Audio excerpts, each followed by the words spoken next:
আল্লাহর পয়গম্বর সাল্লাল্লাহু আলাইহি ওয়াসাল্লামের 63 বছর জিন্দেগিতে আল্লাহর নবী সাল্লাল্লাহু আলাইহি ওয়াসাল্লাম কোনোদিন মিথ্যা কথা বলেন নাই।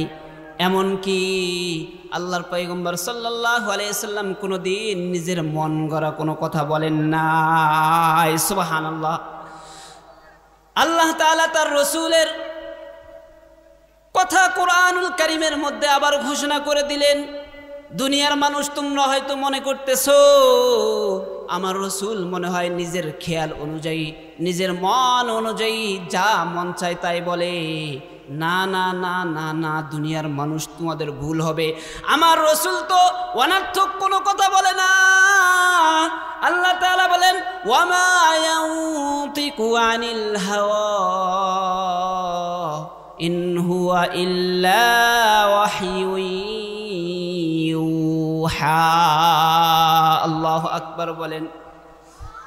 আল্লাহ তাআলা দুনিয়ার মানুষকে জানায় দিলেন, দুনিয়ার মানুষ তোমরা যারা দুনিয়াতে আছো তোমরা মনে করতেছো আমার রাসূল মনে হয় নিজের খেয়াল, নিজের মন যেভাবে চাই সেভাবে কথা বলে। না না না, ওয়ামা ইয়ানতিকু আনিল হাওয়া, আমার রাসূল আমার বন্ধু তো অনর্থক কোনো কথা বলে না। আমার রাসূল যা বলে ইন হুয়া ইল্লা ওয়াহয়ুন ইউহা, আমি আল্লাহ যা কিছু আমার রাসূলের অন্তরে ওহী হিসাবে প্রেরণ করি আমার রাসূল তাই বলে, অনর্থক কোনো কথা বলে না। সুবহানাল্লাহ বলেন। আল্লাহ তাআলা বলেন তার 63 বছর জিন্দেগিতে অনর্থক কোনো কথা বলে নাই। আমি আল্লাহ যা ওহী হিসাবে রাসূলের অন্তরে দিয়েছি রাসূল তাই বলেছে। আল্লাহর পয়গম্বর সাল্লাল্লাহু আলাইহি ওয়াসাল্লাম হাদিসের মধ্যে বলেন, লা ইউমিনু আহাদুকুম হাত্তা আকুনা আহাব্বা ইলাইহি মিন ওয়ালিদিহি ওয়া ওয়ালাদিহি ওয়ান নাসি আজমাইন। আল্লাহর পয়গম্বর সাল্লাল্লাহু আলাইহি ওয়াসাল্লাম সরকারে দু আলম নবী বিশ্ব নবী মুহাম্মদুর রাসূলুল্লাহ সাল্লাল্লাহু আলাইহি ওয়াসাল্লাম সমস্ত উম্মতদেরকে জানায় দিলেন, উম্মতেরা শোনো শোনো ভালো করে শুনে নাও। লা ইউমিনু আহাদুকুম হাত্তা আকুনা আহাব্বা ইলাইহি মিন ওয়ালিদিহি, তোমাদের মধ্যে কোনো উম্মত ততক্ষণ পর্যন্ত পরিপূর্ণ মুমিন হতে পারবে না যতক্ষণ পর্যন্ত সে তার সন্তান, পরিবার পরিজন, স্ত্রী, আহলিয়া, এক কথায় সমস্ত কিছুর তুলনায় আমি রাসূলকে যতক্ষণ পর্যন্ত সে বেশি মহব্বত করতে পারবে না ততক্ষণ পর্যন্ত সে পরিপূর্ণ মুমিন হতে পারবে না। আল্লাহর পয়গম্বরের হাদিস, সন্তান, পরিবার পরিজন, সম্পদ সব কিছুর তুলনায় আল্লাহর পয়গম্বরকে যদি কেউ বেশি মহব্বত না করে, যদি বেশি ভালো না বাসে, তাহলে সে পরিপূর্ণ মুমিন হতে পারবে। সম্মানিত উপস্থিতি, আমরা আজকে এমন কিছু বিষয় আমি আপনাদেরকে বলবো, এমন কিছু তথ্য দিব যেগুলো আসলে আমাদের দায়িত্ব, আমাদের কর্তব্য। উলামায়ে কেরাম বলেন, যদি কোনো বান্দা, যদি কোনো উম্মাত আল্লাহর নবীর প্রতি কমপক্ষে যদি 6টি হক আদায় করে, 6টি দায়িত্ব পালন করে, তাহলে আশা করা যায় পরকালে আল্লাহর নবীর সুপারিশ আমাদের জন্য ওয়াজিব হয়ে যাবে। সুবহানাল্লাহ। কয়টি কাজ, কয়টি দায়িত্ব? 6টি। একটু কথা বলবেন, কয়টি দায়িত্ব বাবা? 6টি দায়িত্ব। 6টি দায়িত্বের মধ্যে প্রথম দায়িত্ব যেটি, সেটি হলো আল্লাহর রাসূল সাল্লাল্লাহু আলাইহি ওয়াসাল্লামের জীবনী জানা। সুবহানাল্লাহ বলেন। আল্লাহ রাসূলের জীবনী জানা। আর এই লক্ষ্যে আমাদের এই যে উদ্যোগে যারা উদ্যোগ নিয়েছেন তাদের উদ্দেশ্য এটাই যে আল্লাহর নবীর জীবনী যেন আমরা সবাই জানি। আমরা অনেকের জীবনী জানি না, কথা বলেন। আমরা অনেকের জীবনী জানি, ভাই আমরা কিন্তু রাসূলের জীবনী জানি। আমরা অমুকের জীবনী জানি, অমুকের জীবনী জানি, কিন্তু যদি বলা হয় বলেন তো আল্লাহ রাসূলের জীবনী কয়টা জানেন, তখন আমরা চুপ হয়ে যাই। তার মানে আমরা আল্লাহ রাসূল সাল্লাল্লাহু আলাইহি ওয়াসাল্লামের জীবনী জানি না। এটা আমাদের জন্য দুর্ভোগ, কষ্টের বিষয়। এটা তো আমাদের দায়িত্ব, এটা তো আমাদের কর্তব্য যে আমরা উম্মতে মুহাম্মাদি হিসাবে, আমরা যেহেতু আখির জামানার পয়গম্বরের উম্মত, এই জন্য আমরা উম্মত হিসেবে আমার দায়িত্ব হলো, আপনার দায়িত্ব হলো আল্লাহ নবী সাল্লাল্লাহু আলাইহি সাল্লামের জীবনী জানা, তিনি কেমন ছিলেন, কেন পৃথিবীতে আগমন করলেন, কেনই বা আল্লাহ তাআলা তিনাকে এই পৃথিবীতে পাঠাইলেন, এগুলো জানা এটা আপনার দায়িত্ব। এক নম্বর দায়িত্ব কি বলেন? একটু শোনেন, কথাগুলো একটু মুযাকারা, যাতে করে আপনারাও বুঝেন, আমিও যেন বুঝতে পারি না আপনি কথাগুলো বুঝতেছি। এই জন্য একটু হ্যাঁ না বলবেন ইনশাল্লাহ। এতটুকু বলতে পারবেন ইনশাল্লাহ? তাহলে এক নম্বর দায়িত্ব কি? আল্লাহ নবী সাল্লাল্লাহু আলাইহি সাল্লামের জীবন চরিত্র জানা। তো এই জন্য কেন আমরা রসুলের জীবনী জানব? কারণ রসুলের জীবনী যদি না জানি, বলেন তো আমরা কি এই পৃথিবীতে সারা জীবন থাকব? আমরা কি পৃথিবীতে সারা জীবন থাকব? আমাদেরকে কিন্তু চলে যাইতে হবে। আর চলে যাওয়ার সঙ্গে সঙ্গে যখন আমি আপনি কবরে যাব, কবরে যাওয়ার সঙ্গে সঙ্গে কিন্তু আপনাকে কয়টা প্রশ্ন করা হবে? কথা বলেন। তার মধ্যে একটি প্রশ্ন আছে না নাই, যে মান ওমান নবিয়্যুকা, তোমার নবীকে, এই প্রশ্ন করা হবে কিনা? কথা বলেন, হবে কিনা? যদি বলেন, এখন যদি আপনার আমার জীবনে যদি রসুলের সুন্নাত, রসুলের মহাব্বত, রসুলের অনুসরণ অনুকরণ যদি আমার জীবনের মধ্যে না থাকে, বলেন তো ভাই, ওই দিন কি পয়গম্বর, ওই দিন কি আমার রসুল ওই দিন আমাদের জন্য সুপারিশ করবে? কথা বলেন, সুপারিশ করবে? করবে না। এই জন্য আল্লাহ নবী সাল্লাল্লাহু আলাইহি সাল্লামের জীবনী জানা, তিনি কে, কি ছিল তিনার জীবন চরিত্র, কেন তিনি পৃথিবীতে আগমন করলেন, এটা আমাদের জানার দরকার। মনোযোগ করে সহকারে কথাগুলো শুনবেন। তো তিনি কে, এ ব্যাপারে স্বয়ং আল্লাহ তাআলা নিজেই তার রসুলের ব্যাপারে কোরআনুল কারীমের মধ্যে আয়াত নাজিল করে দুনিয়ার সমস্ত মানুষদেরকে জানায় দিয়েছেন, আমার বান্দা, তোমরা যারা দুনিয়াতে আসো, তোমরা জেনে নাও আমার রসুলকে, আমি তার পরিচয় কোরআনুল কারীমের মধ্যে উঠাইয়া দিলাম। সুবহানাল্লাহ বলে।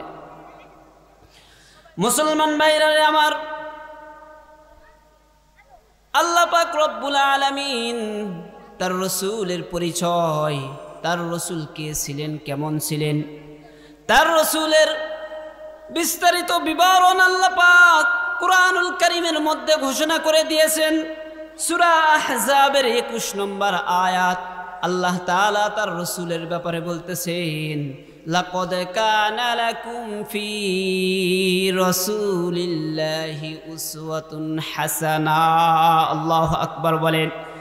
আল্লাহ পাক রব্বুল আলামিন পৃথিবীর সমস্ত মানুষদেরকে ডাক দিয়ে বললেন, এ আমার বান্দারা, তোমাদের জন্য আমি তোমাদের জন্য একজন রসুলকে আমি দুনিয়াতে প্রেরণ করেছি, যেই রসুলের মধ্যে রয়েছে তোমাদের জন্য উত্তম আদর্শ। সুবহানাল্লাহ বলেন।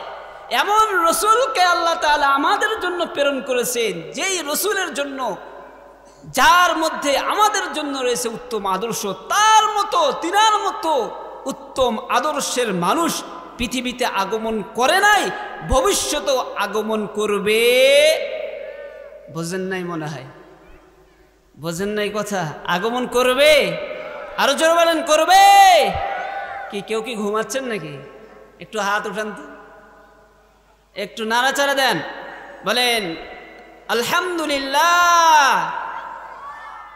একটু জাগ্রত করে নিলাম। আবার যদি কেউ চেয়ারে বসে ঘুমায়া যান, জাগ্রত থাকবেন ইনশাআল্লাহ। তো আল্লাহ তাআলা তার রসুলের জীবনী, তার রসুলের জীবন চরিত্র কোরআনুল কারীমের মধ্যে আলোচনা করলেন। এরপর আল্লাহ তাআলা তার রসুলের আদর্শ সম্পর্কে, তিনি কেমন ছিলেন, এই ব্যাপারে সূরা নাজমের 3 এবং 4 নম্বর আয়াত, কোন সূরা বললাম? সূরা নাজম কয় নম্বর আয়াত? 3, 4 নম্বর আয়াত। আয়াতের নম্বরগুলো এই জন্য বলতেছি যাতে করে আমাদের অনেক বিচক্ষণ মানুষ আমাদের বয়ানগুলো শুনেন, যাতে করে আপনাদের জন্য সুবিধা হয় যে কোথা থেকে আলোচনা করতেছি।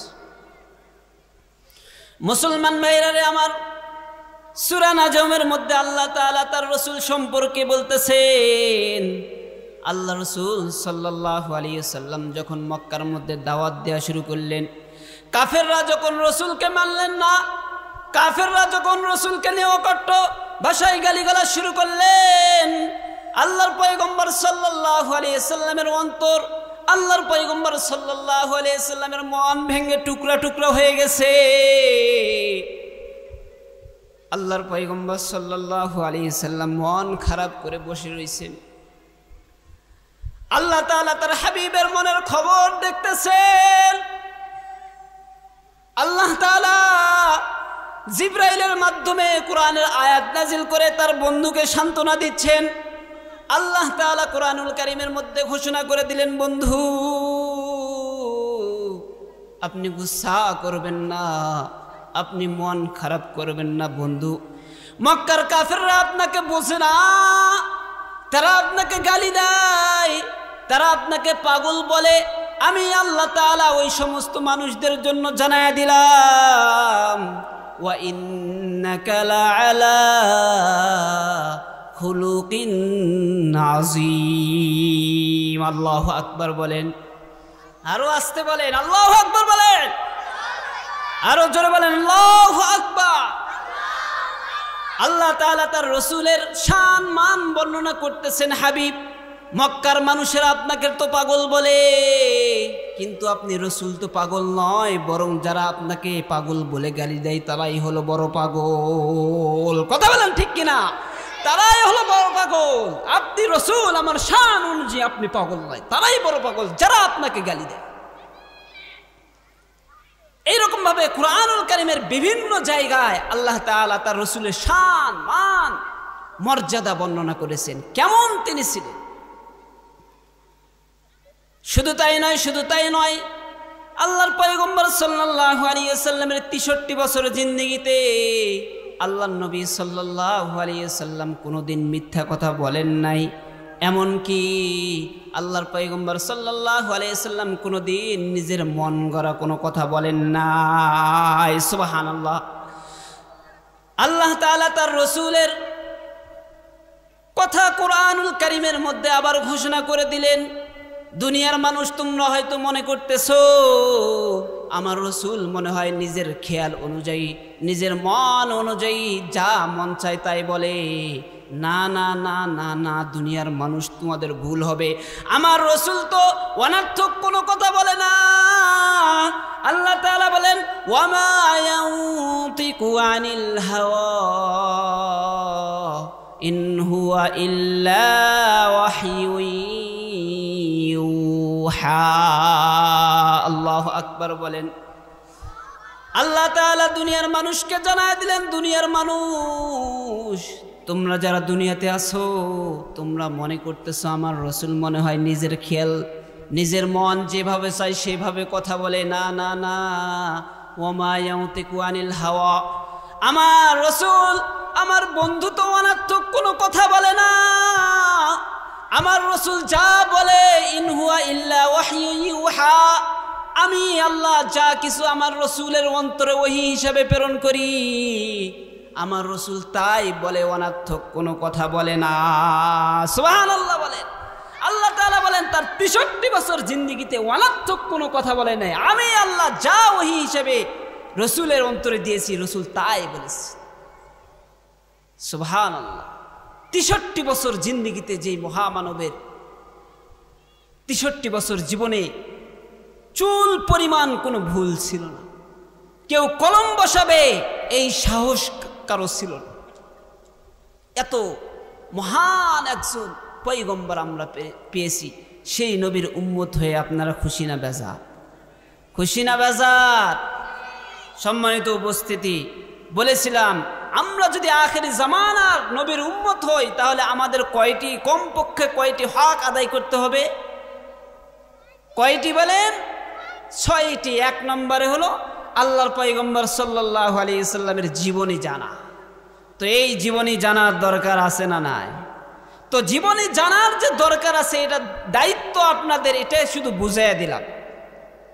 জীবনী তো আজ সারা রাত যদি আলোচনা করা হয় শেষ করা যাবে না। শুধু দায়িত্ববোধ, আপনি উম্মতে মুহাম্মাদী হিসাবে আপনার যে দায়িত্ব আছে এতটুকু শুধু বোঝাইয়া দিলাম। এরপর 2 নম্বর দায়িত্ব আর কর্তব্য হলো যে আল্লাহর পয়গম্বর সাল্লাল্লাহু আলাইহি সাল্লামের উপর ঈমান আনা। কি আনা বলেন? ঈমান আনা। সেই সময় মক্কার মধ্যে যারা ঈমান এনেছিল, তারা মক্কার মধ্যে দুইটি দল ছিল। যারা ঈমান এনেছে তারা হয়েছে মুসলিম সাহাবী, আর যারা ঈমান আনেনি তারা হয়ে গেছে কাফের, ফুজ্জার, জাহান্নামী। কথা বলেন ঠিক কিনা? যারা আল্লাহর পয়গম্বরের প্রতি এখনো যদি কিয়ামত পর্যন্ত যদি কেউ আল্লাহর পয়গম্বরকে অস্বীকার করে, তার ঈমান নাই, সে কাফের। বলেন কি? সে কাফের। রাসূলকে যদি কেউ অস্বীকার করে সে কাফের, তার কোনো ঈমান নাই। তো এই জন্য 2 নম্বর দায়িত্ব আর কর্তব্য হলো যে আল্লাহর পয়গম্বরের উপর ঈমান আনা। তাহলে কয়টি হক বলেছি আমি? বলেন 6টি হক কমপক্ষে আদায় করতে হবে। 1 নম্বর আল্লাহর নবী সাল্লাল্লাহু আলাইহি সাল্লামের জীবনী জানা। 2 নম্বর আল্লাহর নবী সাল্লাল্লাহু আলাইহি সাল্লামের উপর ঈমান আনা। এবার 3 নম্বর দায়িত্ব, আমরা উম্মতে মুহাম্মাদী হিসাবে, আখির জামানার পয়গম্বরের উম্মত হিসাবে আমাদের 3 নম্বর দায়িত্ব আর কর্তব্য হলো যে আল্লাহর নবী সাল্লাল্লাহু আলাইহি সাল্লামকে মুহাব্বত করা, ভালোবাসা। কি করা বলেন? আল্লাহর পয়গম্বরকে মুহাব্বত করা, এটা আমাদের দায়িত্ব, এটা আমাদের কর্তব্য। আমাদের এখানে অনেক মা বোন, আমি জানি অনেক মা বোনেরা এসেছেন, আপনারা ভালো করে কথাটি শুনবেন। আল্লাহ নবী সাল্লাল্লাহু আলাইহি সাল্লামকে শুধু পুরুষরাই মহাব্বত করতেন তা নয়, নারীরাও মহাব্বত করতেন। সুবহানাল্লাহ বলেন। শুধু নারীরা মহাব্বত করতেন তা নয়, বাচ্চারা, ছোট্ট ছোট্ট শিশুরা, কচিকাঁচা বাচ্চারাও আল্লাহর পয়গম্বর সাল্লাল্লাহু আলাইহি সাল্লামকে মহাব্বত করতেন, বড় মহাব্বত করতেন। কেমন মহাব্বত করতেন এই কথা আপনাকে বলে আমি বুঝাইতে পারব না। এত মহাব্বত, নিজের কলিজার চেয়ে বেশি মহাব্বত করতেন, নিজের সন্তানের চেয়ে বেশি মহাব্বত করতেন, নিজের আপনজন থেকে বেশি মহাব্বত করতেন, নিজের সম্পদ থেকে বেশি মহাব্বত করতেন। এটা ছিল সাহাবায়ে কেরাম রাদিয়াল্লাহু তাআলা আনহুম, তাদের হাল। এই জন্যই তো আল্লাহর পয়গম্বর সাল্লাল্লাহু আলাইহি সাল্লাম হাদিসের মধ্যে বলেন, আল্লাহর পয়গম্বর সাল্লাল্লাহু আলাইহি সাল্লাম হাদিসের মধ্যে বলেন, লা ইউমিনু আহাদুকুম হাত্তা আকুনা আহাব্বা ইলাইহি মিন ওয়ালিদিহি ওয়া ওয়ালাদিহি ওয়ান নাসি আজমাইন। আল্লাহর পয়গম্বর সাল্লাল্লাহু আলাইহি সাল্লাম সরকারে দু আলম নবী, বিশ্ব নবী মুহাম্মদুর রাসূলুল্লাহ সাল্লাল্লাহু আলাইহি সাল্লাম সমস্ত উম্মতদেরকে জানায় দিলেন, উম্মতেরা শোনো শোনো, ভালো করে শুনে নাও।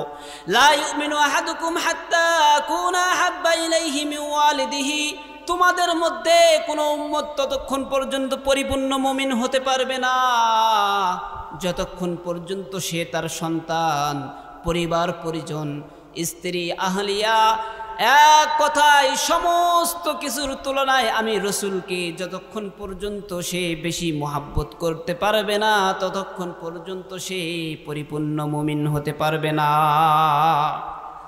আল্লাহর পয়গম্বরের হাদিস, সন্তান, পরিবার পরিজন, সম্পদ সব কিছুর তুলনায় আল্লাহর পয়গম্বরকে যদি কেউ বেশি মহাব্বত না করে, যদি বেশি ভালো না বাসে, তাহলে সে পরিপূর্ণ মুমিন হতে পারবে।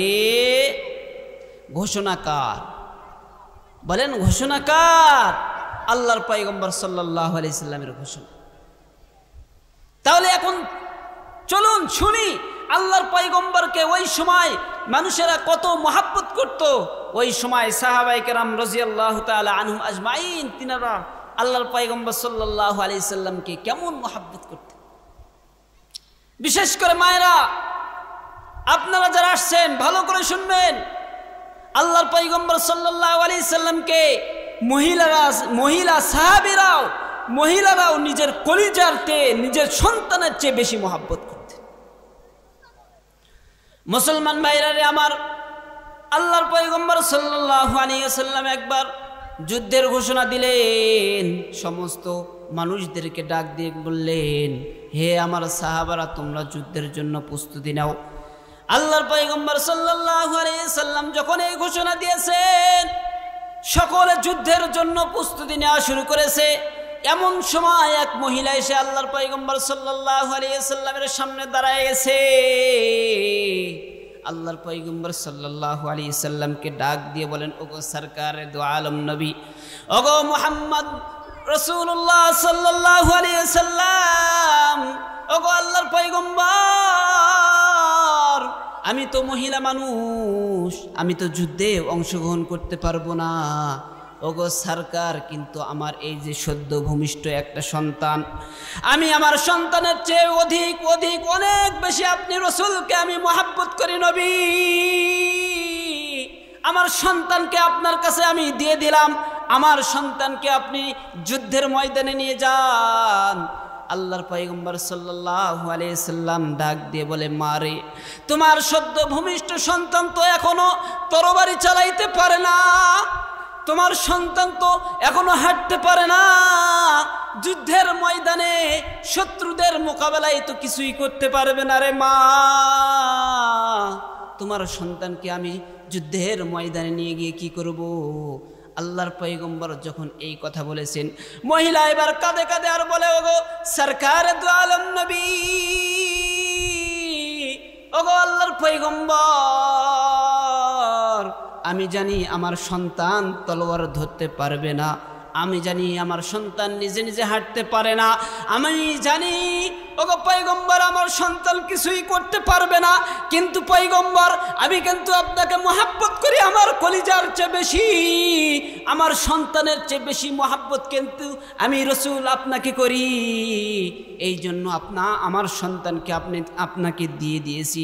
ওগো পয়গম্বর, আমি জানি যখন যুদ্ধ শুরু হয়ে যাবে, কাফেররা চতুর্দিক থেকে আপনাকে লক্ষ্য করে, আপনাকে টার্গেট করে যখন ওগো পয়গম্বর তীর নিক্ষেপ করবে, আমি জানি আমার সন্তান তীরটা ঠেকাইতে পারবে না, কিন্তু আমি জানি ওগো পয়গম্বর যেই দিক থেকে আপনাকে তীর নিক্ষেপ করবে সেই দিকে আমার সন্তানকে আপনি ঢাল হিসাবে ব্যবহার করবেন, তীর যদি লাগে আমার সন্তানকে লাগবে।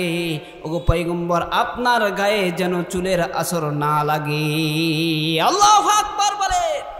তাদের কলিজার চেয়ে বেশি মহাব্বত করতেন, সন্তানের চেয়ে বেশি মহাব্বত করতেন তারা।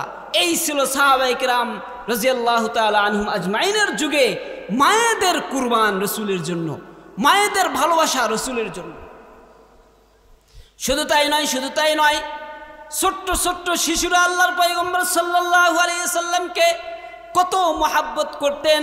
আল্লাহর পয়গম্বর সাল্লাল্লাহু আলাইহি সাল্লামের সাহাবী হযরত বারা ইবনে তালহা রাদিয়াল্লাহু তাআলা আনহু, হযরত বারা ইবনে তালহা রাদিয়াল্লাহু তাআলা আনহু আল্লাহর পয়গম্বর সাল্লাল্লাহু আলাইহি সাল্লামের দরবারে আসছেন।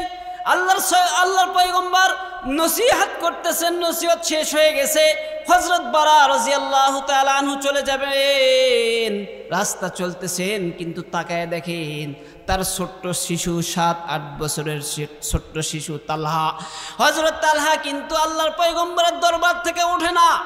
বাবা ডাকতেছে, তালহা তুমি কি যাবে না নাকি বাড়িতে? তালহা বলতেছে, ওগো বাবা, আমি রসুলের কাছে আসছি, রসুলের দরবারে আসছি গো বাবা, রসুলের দরবার থেকে আমি এখন যাব না। আল্লাহর পয়গম্বর সাল্লাল্লাহু আলাইহি সাল্লাম দূর থেকে দেখতেছেন তার ছোট্ট সাহাবী, বয়স কেবল মাত্র 8, 9, 10, ছোট্ট সাহাবী আল্লাহর পয়গম্বরের দরবার থেকে যান না। আল্লাহর পয়গম্বর তার এই মহাব্বত দেখে ডাক দিয়েছে, তালহা রে, আয় আয় আমার কাছে চলে আয়। হযরত তালহা রাদিয়াল্লাহু তাআলা আনহু যখন আল্লাহর পয়গম্বর সাল্লাল্লাহু আলাইহি সাল্লামের কাছে আসছেন, আল্লাহর পয়গম্বরের কাছে একবারে বসেছেন, আল্লাহর পয়গম্বরকে ডাক দিয়ে বলে, ওগো সরকারে দু আলম নবী, আমি কিন্তু আপনাকে ভালোবাসি। সুবহানাল্লাহ বলেন। কি বলতেছি? ওগো সরকারে দু আলম নবী, আমি কিন্তু আপনাকে ভালোবাসি, আমার জীবনের চেয়ে কিন্তু আপনাকে বেশি মহাব্বত করি। ওগো সরকার দু আলম নবী, আমাকে এমন একটি আমল দিবেন কি, যেহেতু আমি আপনার একজন আশিক, এমন একটা আমল দেন যে আমলের মাধ্যমে আমি আল্লাহর কাছে চলে যাইতে পারবো। সুবহানাল্লাহ বলে। এমন একটি আমল দেন যে আমলের মাধ্যমে আমি আল্লাহর পয়গম্বরের নিকটবর্তী, আল্লাহর কাছে চলে যাব। আল্লাহর পয়গম্বর সাল্লাল্লাহু আলাইহি সাল্লাম তার ছোট্ট আশিককে পরীক্ষা করতেছেন, তালহা তুমি কি সত্যি আমাকে মহাব্বত করো? হ্যাঁ হ্যাঁ ওগো রাসূল, আমি আমার জীবনের চেয়ে বেশি আপনাকে কিন্তু মহাব্বত করি। তখন আল্লাহর পয়গম্বর সাল্লাল্লাহু আলাইহি সাল্লাম মনে মনে ভাবতেছেন আমার ছোট্ট সাহাবীকে একটু পরীক্ষা নেই। আপনাকে যদি কেউ বলে ভাই আপনাকে খুব মহব্বত করি, আপনি পরীক্ষা নেবেন কিনা, দেখি তো কেমন মহব্বত করে, এটা পরীক্ষা নেবেন না? তা আল্লাহর পয়গম্বর ভাবতেছেন দেখি তো আমার ছোট্ট সাহাবী তালহা কেমন আমাকে মহব্বত করে। আল্লাহর পয়গম্বর সাল্লাল্লাহু আলাইহি ওয়াসাল্লাম তালহাকে ডাক দিয়ে বলে, তালহা রে, তুমি যেহেতু আমাকে ভালোবাসো আর আমার আদেশ কখনো অমান্য করবে না, তাই তোমাকে আমি রসুলের আদেশ, তুমি তোমার এই কোমরের খঞ্জর দিয়ে তুমি তোমার পিতাকে আঘাত করো। হযরত তালহা রাদিয়াল্লাহু তাআলা আনহু আল্লাহর পয়গম্বরের আদেশ পাওয়ার সঙ্গে সঙ্গে নিজের কোমর থেকে খঞ্জরটা বের করে তার বাবার দিকে দৌড় মারছে। আল্লাহর পয়গম্বর সাল্লাল্লাহু আলাইহি ওয়াসাল্লাম দূর থেকে ডাকতেছে, তালহা রে যাস না, আয় আয় রে তালহা যাস না। আমি রাসূল তো দুনিয়াতে আগমন করেছি বাবা সন্তানের মধ্যে মহব্বত সৃষ্টি করার জন্য, সন্তান হয়ে বাবাকে আঘাত করার জন্য কিন্তু আমি রাসূল আগমন করি নাই। তালহা যাস না, আয়, আমি ছোট্ট একটা পরীক্ষা নিয়েছি, পরীক্ষার মধ্যে তুমি পাশ করেছো। আল্লাহু আকবার, পরীক্ষার মধ্যে পাশ করেছো। ছোট্ট সাহাবীর বয়স কত বলেন? বলেন কত বলেছি? 8, 9, 10 বছরের সাহাবী, ছোট্ট সাহাবী। দেখেন রসুলের মহব্বত, রসুলের আদেশ কেমন মানতেন, বলার সঙ্গে সঙ্গে সেকেন্ড দেরি করে না, সেকেন্ড দেরি করে। আল্লাহর পয়গম্বর সাল্লাল্লাহু আলাইহি সাল্লামের মহব্বতের সাহাবী কয়েকদিন পর অসুস্থ হয়ে পড়েছেন। আল্লাহর পয়গম্বর সাল্লাল্লাহু আলাইহি সাল্লামের কানে খবর আসছে, ওগো আল্লাহর পয়গম্বর আপনার ছোট্ট সাহাবী তালহা অসুস্থ হয়ে গেছে। আল্লাহর পয়গম্বর সাল্লাল্লাহু আলাইহি সাল্লাম খবর পাওয়ার সঙ্গে সঙ্গে তালহার বাড়িতে চলে গেছেন। গিয়ে দেখেন তালহার অবস্থা খুব একটা ভালো না। তার বাবাকে ডাক দিয়ে বলে, বারা, আমার মনে হয় আমার তালহা আর বেশি দিন বাঁচবে না রে বারা, তোমাকে আমি একটা কথা বলে যাই রে বারা, আমার মহব্বতের ছোট্ট আশিক দুনিয়াতে আর বেশি দিন থাকবে না রে বারা, তোমাকে আমি ওসিয়ত করে গেলাম, আমার ছোট্ট আশিক যদি ইন্তেকাল করে রে বারা, তুমি কিন্তু আমাকে খবর দিবা, আমার আশিককে আমি নিজেই জানাজা করাবো, আমার আশিককে আমি নিজেই কবরে রাখবো রে বারা, তুমি কিন্তু আমাকে খবর দিবা। আল্লাহর পয়গম্বর সাল্লাল্লাহু আলাইহি সাল্লাম এই কথা বলে চলে গেছেন। ছোট্ট সাহাবী তালহা রাদিয়াল্লাহু তাআলা আনহু আল্লাহর পয়গম্বর সাল্লাল্লাহু আলাইহি সাল্লামের এই কথা শোনার পর তার বাবাকে ডাকছেন, বাবা, আমার পয়গম্বরকে কিন্তু তুমি বলতে পারবা না, বাবা আমি জানি আমি আর বেশি দিন বাঁচব না, বাবা আমার হয়তো ইন্তেকাল হবে, বাবা আমি হয়তো দুনিয়া থেকে চলে যাব বাবা, কিন্তু আমার ওসিয়ত আমার পয়গম্বরকে তুমি কিন্তু বলতে পারবা না। তবে বাবা আমার মৃত্যু যদি দিনের বেলা হয় তাহলে কিন্তু তুমি রসুলকে খবর দিবা, আর আমার মৃত্যু যদি রাতের বেলা হয় তাহলে কিন্তু আমার রসুলকে খবর দিবা না।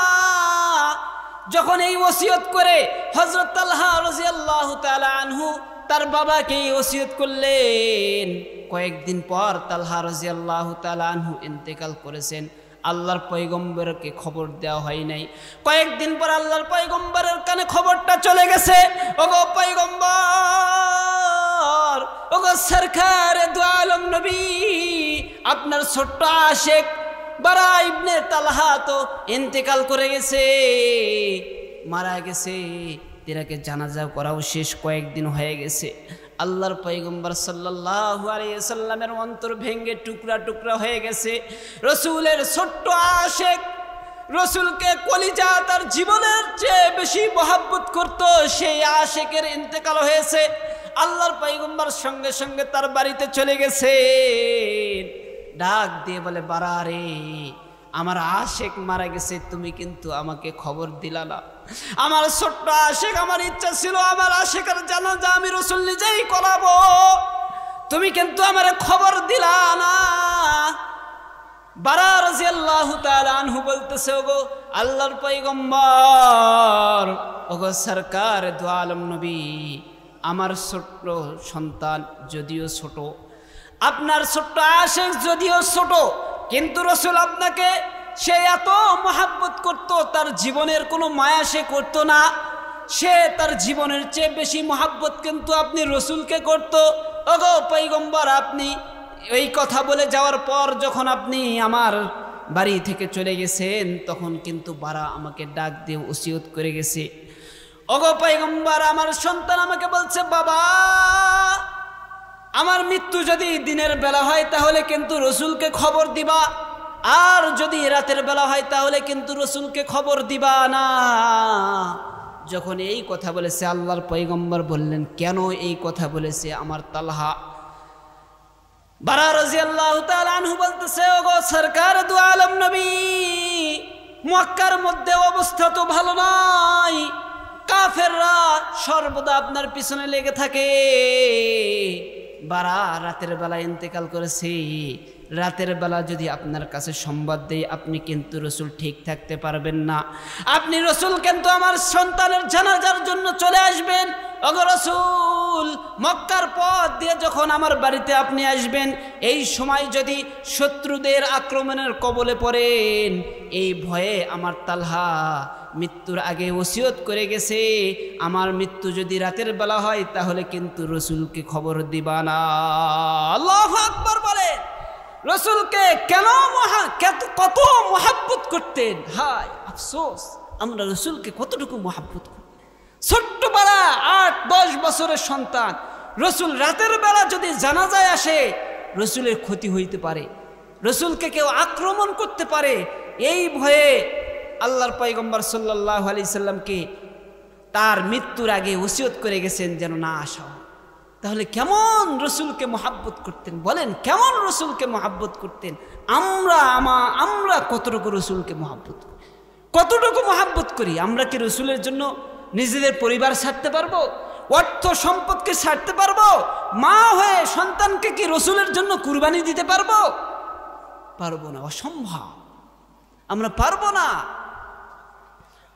তাহলে দায়িত্ব কয়টা বলেছিলাম? 6টি দায়িত্ব বলেছিলাম, 3টি হয়েছে। 4 নম্বর দায়িত্ব, আমাদের মেহমান আসছে, কথা লম্বা করব না, এখনই শেষ করে দিব। 4 নম্বর দায়িত্ব হলো যে পৃথিবীর মধ্যে এমন একটি আমল আছে রসুলের উপর, যে আমলটা শুধু আমরা মানুষ করি তা নয়, বরং আল্লাহ এবং তার সমস্ত ফেরেশতারাও ওই আমলে শরীক থাকেন। সুবহানাল্লাহ বলে। গুরুত্বপূর্ণ একটি আমল, সূরা আহজাবের 56 নম্বর আয়াত। এই আয়াতের মধ্যে আল্লাহ তাআলা এই আমলটির কথা বলেছে। আমরা কিন্তু খাই, ফেরেশতারা খায় না, আল্লাহ তাআলা খান না। আমরা অনেক কাজ করি পৃথিবীর মধ্যে, ফেরেশতারা কিন্তু আমাদের কাজে শরীক থাকেন না, আল্লাহ তাআলাও কিন্তু শরীক থাকেন না। কিন্তু দরুদের আমল, আল্লাহ রসুলের প্রতি দরুদ পড়া, এটা এমন একটি আমল যে আমলের মধ্যে স্বয়ং আল্লাহ তাআলাও শরীক থাকেন। সুবহানাল্লাহ বলেন। আল্লাহ তাআলা বলতেছেন, ইন্নাল্লাহা ওয়া মালাইকাতাহু ইউসাল্লুনা আলান নবী ইয়া আইয়ুহাল্লাযীনা আমানু সাল্লু আলাইহি ওয়া সাল্লিমু তাসলিমা। আল্লাহু আকবার বলেন। এই আয়াত আপনারা জানেন কিনা? প্রসিদ্ধ একটি আয়াত। আল্লাহ তাআলা বলতেছেন, নিশ্চয় ইন্নাল্লাহা ওয়া মালাইকাতাহু, নিশ্চয় আল্লাহ এবং তার ফেরেশতারা, ইউসাল্লুনা আলান নবী, রাসূলের প্রতি দরুদ পড়েন। ইয়া আইয়ুহাল্লাযীনা আমানু, হে ঈমানদাররা, সাল্লু আলাইহি ওয়া সাল্লিমু তাসলিমা, তোমরাও আমার রাসূলের প্রতি দরুদ পড়ো। সুবহানাল্লাহ বলেন। আল্লাহ তাআলা আমল শিখায় দিলেন মানুষদেরকে, তোমরাও রাসূলের উপর দরুদ পড়ো। আমার মায়েরা এখানে আছে এবং বাবারা, ভাইয়েরা যারা আছেন, সকলের কাছে আমার অনুরোধ থাকবে যে ছোট্ট একটি আমল আল্লাহর রসুলের নিকটবর্তী হওয়া, আল্লাহর রসুলের সুপারিশ পাওয়ার একটি মাধ্যম হতে পারে, যে রসুলের প্রতি দরুদ পড়া। কি পড়া বলেন? জোরে বলেন, কি পড়া? আচ্ছা বলেন, দরুদ পড়তে কয়দিন লাগবে? কয়দিন লাগবে? কয় ঘন্টা লাগবে? সর্বোচ্চ 1 থেকে 2 মিনিট।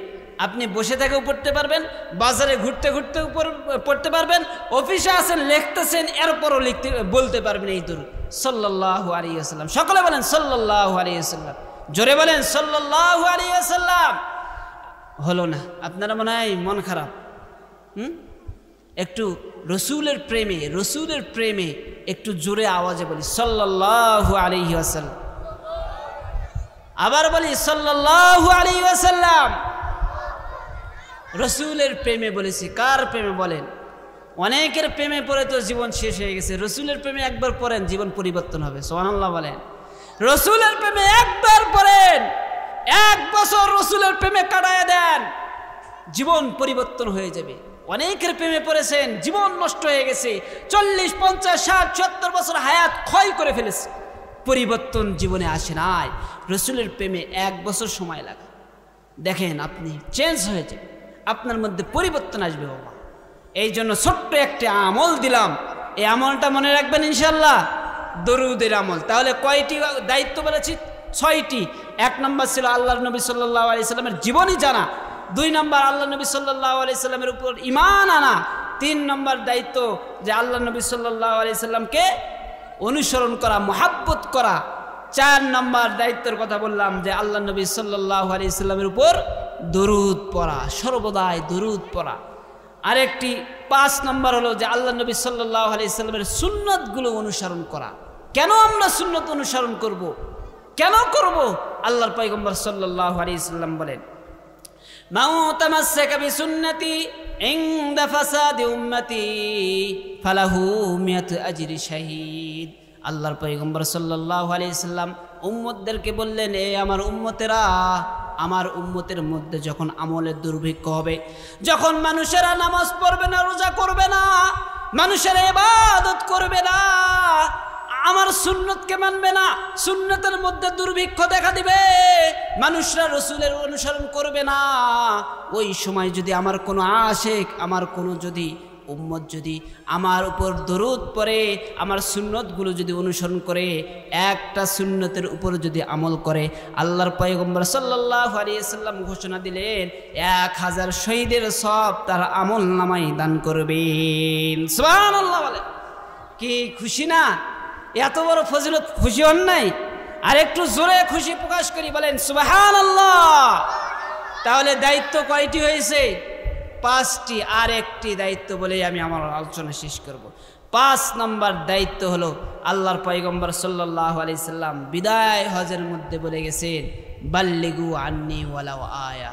আমার উম্মতেরা, তোমরা কিন্তু আমি রসুলকে পাবা না, তোমরা কিন্তু উমর পাবা না, তোমরা কিন্তু উসমান পাবা না, তোমরা কিন্তু আবু বকর পাবা না, আলী পাবা না, কিন্তু কিয়ামত পর্যন্ত আমার উম্মতের মধ্যে একদল জামাত থাকবে, যারা সর্বদাই মানুষদেরকে দ্বীনের পথে ডাকবে, যারা আমার কথাগুলো, আমার ভাষাগুলো তোমাদের কাছে পৌঁছে দিবে। সুবহানাল্লাহ বলে। এটা হলো যে দায়িত্ব নিয়ে আল্লাহর পয়গম্বরের বাল্লিগু আন্নি ওয়ালাউ আয়া, যা শিখেছি এটা পৌঁছে দেওয়া। এটা কি পড়া বলেন? পৌঁছে দেয়। আজকে আমরা আলোচনা এই কমপক্ষে এই দায়িত্বটার উপর আমাদের সকলের আমল হবে, সকলের আমল হবে। আমরা করবো তো ইনশাল্লাহ। এই দায়িত্বের উপর আমলটা কিভাবে করব? যে আমরা জেনেছি ছোট্ট একটা আমল, যে রসুলের উপর দরুদ পড়া। এই দরুদ আমরা যারা উপস্থিত আছি, সর্বপ্রথম আমাদের বাড়িতে গিয়ে আমাদের পরিবার পরিজনদেরকে জানাবো যে রসুলের উপর দরুদ পড়ো। রসুলকে যদি আমরা তো দেখি নাই, কিন্তু দেখার স্বপ্ন হলেও দেখার একটা মাধ্যম আছে, যে বেশি বেশি আল্লাহ নবীর প্রতি দরুদ পড়া। এই দাওয়াত যদি আমরা পৌঁছায় দেই, তাহলে এই হাদিসের উপর আমল হয়ে যাবে, বাল্লিগু আন্নি ওয়ালাউ আয়া। আমার পক্ষ হতে একটি বাণী হইলেও মানুষের কাছে পৌঁছায় দেওয়া। সুবহানাল্লাহ বলে। এই দায়িত্ব পালন করবো তো? কারা কারা কারা কারা একটু হাত রেখে রসুলের প্রেমে বলি ইনশাআল্লাহ, হাত নামান। আমরা ইনশাআল্লাহ এই দায়িত্ব কমপক্ষে পালন করব। এই বলে আমি আমার আলোচনা এখানেই শেষ করতেছি। যে 6টি দায়িত্বর কথা, কর্তব্যের কথা বললাম, আলোচনা তো অনেক, কিন্তু এই 6টি দায়িত্ব যেন আমরা আদায় করে আল্লাহর রসুলের আশিক হতে পারি, আল্লাহর রসুলের যেন প্রেমিক হতে পারি। আল্লাহ তাআলা সেই তৌফিক দান করুক। সকলে বলুন আমিন। ওয়া আখির দাওয়ানা আলহামদুলিল্লাহি রাব্বিল আলামিন। আসসালামু আলাইকুম ওয়া রাহমাতুল্লাহি ওয়া বারাকাতুহু।